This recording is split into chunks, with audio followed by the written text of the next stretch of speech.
자히드 후세인은 비슷하면서도 다른 점도 많은 옆나라 인도의 대표인 럭키와 티격태격 케미를 이뤘다. 히말라야 가지고 싸우다가도 산업 스파이권으로 인도를 여러모로 관광 태우기도 했다. 특히 럭키가 오랜 한국 생활로 인해 친화력이 대단해서 잘 받아주다 보니 좋은 그림이 잘 나오는 편이었다. 단 파키스탄과 인도의 관계는 핵전쟁이 일어날 뻔이 한두 번이 아닐 정도로 남북관계와 양안관계와 맞먹는 세계의 화약고로 불리기 때문에 이 둘을 붙여놓아도 되는지 상당히 불안하다는 평이 있었다. 이 케미를 살리기 위해 인도, 파키스탄을 뽑은 것 같기는 하나 이 둘의 현안 자체가 한국인에게는 큰 관심을 못 받는지라 중국, 일본 케미만큼의 관심과 호응을 받지는 못하고 있다. 다행히 둘 다 넉살이 좋은 편이고 자국 디스도 종종 할 만큼 꽉 막힌 스타일은 절대 아니라 끝까지 별 트러블 없이 지낼 수 있었다. 또한 한국인 입장에선 애석하게도 인도나 파키스탄이나 비슷해 보이기 때문에 캐릭터가 겹치고 있다. 특히 럭키는 시작부터 압도적인 존재감을 뽐냈기에 자이드를 살리기 위한 제작진의 노력이 필요해 보였다. 역대 출연 국가 중 가장 보수적인 국가로 평가받는 파키스탄 출신임에도 명예살인에 대해서는 일반적인 살인보다 더 강하게 처벌해야 한다는 입장을 강경 고수하고 있고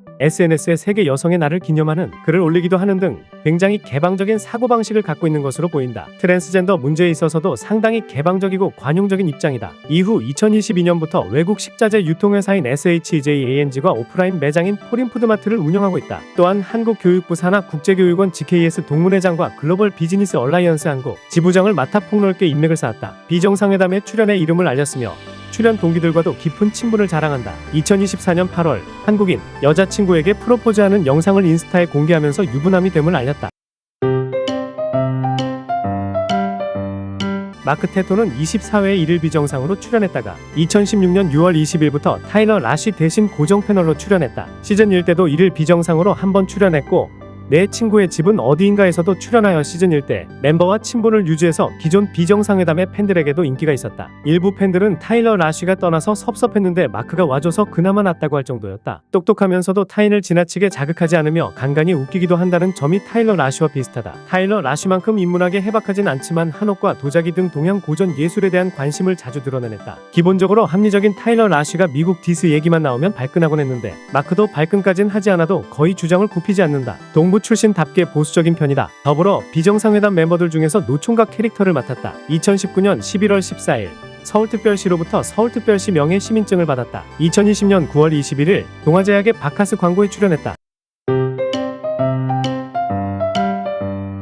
오엘리영 루베르는 시즌 2로 개편된 비정상회담의 103회부터 출연했는데 로빈 데이아나를 이어 프랑스 대표를 담당했다. 또한 자주 나오진 않지만 자막이 로빈처럼 자막이 프랑스 국기 배색으로 나오고 어미가 엉으로 끝난다. 냉소가 국민 스포츠라 할 정도로 비판적인 프랑스인답게 찰진 프랑스 디스를 구사한다. 특히 파리지행 디스가 일품이다. 프랑스 지하철은 굉장히 덥고 더럽다며 비추하기도 한다. 따라서 기본적으로 자기 나라 얘기가 나오면 냉소적이다. 같은 프랑스 출연자였던 로빈과 대조되는 부분이다. 또 모국인 프랑스가 최고인 것은 EDM이며 프랑스인들이 잘하는 것은 뒹굴뒹굴이라고 하는 등 4차원적인 면모도 있다. 전자는 농담으로 들리지 않는다. 자유분방한 캐릭터로 전투적인 이과 대비되며 컨셉이 정착한 뒤부턴 매화 능숙하게 모두 까기를 시전해오고 있다. 가끔 반말하기, 패널들 이름 까먹기를 통해 반박 상대가 할 말을 잊게 하는 효과를 누리는 중이다. 반면 짓궂은 농담이나 비방도 뒤끝 없이 잘 받아넘긴다. 교수여서 그런지 말 자체는 굉장히 잘하는 편인데 시즌 2에 다른 멤버들과 비교하면 말하다가 막히는 부분이 많은 편이다. 발음이 꼬이거나 단어가 잘 떠오르지 않으면 웃으면서 주변에 도움의 눈길을 보낸다. 그래도 고급 어휘를 꽤 자주 사용하는 등 한국어를 잘하지 못한다 라고는 말하기 힘들다. 비정상회담이 종영한 이후 한국방송통신대학교에서 올라오는 프랑스어 수업 영상 밖엔 근황을 찾아볼 수 없었는데 2022년 4월 기욤 패트리의 결혼식 사진으로 최근 모습이 나왔다. 이 시기 인스타그램 계정도 개설의 일상을 공개하고 있다. 2023년 6월 16일 인스타그램에 자신의 아이를 공개하며 유부남이 된 것을 알렸다. 아내는 한국인이다.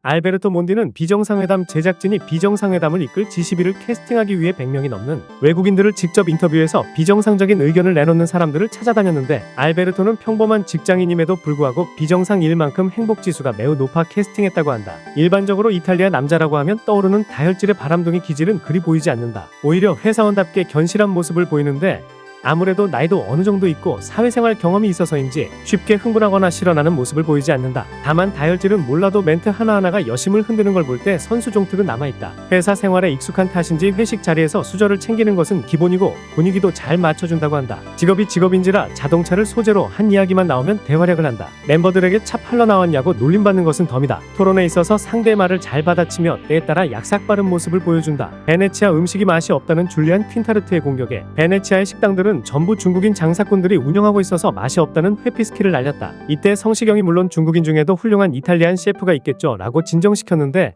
알베르토는 물론 그런 사람도 있지만 베네치아에는 전부 중국인 장사꾼밖에 없어요 비라고 확인 사살을 날렸다. 거기다가 한국인과 중국인 중 누가 인기 있냐는 질문에는 한국인이 더 인기가 있는데 잘생겨서 그런 게 아니라 중국인 장사꾼들이 물을 흐려놔서 한국인이 반사이익을 얻고 있다고 한다. 자국 이탈리아의 현재에 대해 관심이 많으며 이탈리아의 몰락을 불러온 주범 실비오 베를루스코니 총리를 신랄하게 비판한다. 친구들 사이에서 별명이 중립국 스위스인데 비정상회담을 보면 필요할 때 적절히 디스하고 그렇지 않을 때는 밀리는 의견에 힘을 실어주는 역할을 한다. 2022년 3월 이탈리아가 카타르 월드컵 지역 예선에서 탈락하자 개인 유튜브 채널에 이탈리아 축구 국가대표팀 유니폼에서 한국 축구 국가대표팀 유니폼으로 환복하는 동영상을 올렸다. 동영상을 올린 다음날 이탈리아가 왜 탈락했는지에 대해 말하는 영상을 올렸는데 대표팀의 패착과 자국 리그의 개선점 등을 자세히 분석하며 축구 전문가다운 포스를 뽐냈다. 한국 응원단에 끼워달라고 말하면서 한국 축구 국가대표팀 유니폼을 입기도 했다. 2023년 4월에 조선일보와의 인터뷰에서 자신의 인생 역정에 관해 수료했다.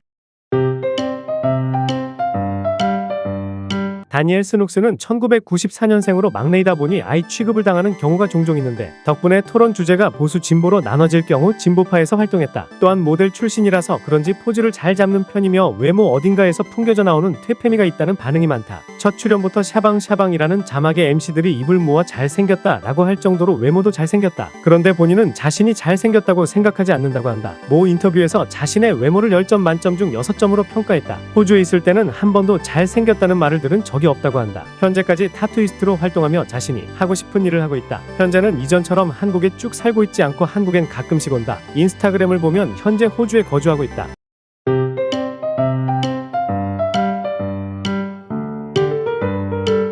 로빈 데리아나는 리액션이 굉장히 찰지다. 옆에서 웃긴 말을 하면 제대로 빵 터지는 모습이 그대로 배경의 자막과 함께 나간다. 이러한 짤들이 굉장히 많아져서 리액션 짤 모음까지 생겼다. 토론 성향이나 가치관은 프랑스인에 대해 사람들이 가지고 있는 이미지 그대로 한국 사회 통념이나 보수적인 국가 출신들 패널보다 다소 진보적인 편이다. 예를 들어서 학교에서 성교육을 굳이 정식으로 가르치지 않아도 된다고 해서 프랑스인이 왜 성문제에서 보수파로? 하고 타 패널들이 놀랐는데 성교육은 1시간이면 충분하지 않냐? 굳이 교과목화할 필요 없다라는 발언을 하기도 했다. 2023년 6월부터 틱톡 라이브 방송을 시작했다. 일주일여 만에 팔로워 10,000명을 돌파하는 성장세를 보이고 있다. 최근 틱톡 라이브 방송에서 생각하거나 꿈을 꿀 때 한국어로 생각하고 꿈꾼다고 밝혔다. 라이브 방송에서 깻잎 논쟁, 패딩 논쟁 등 여러 논쟁에 대해서 절대 반대를 하며 본인은 유교보이라고 강력하게 주장했다.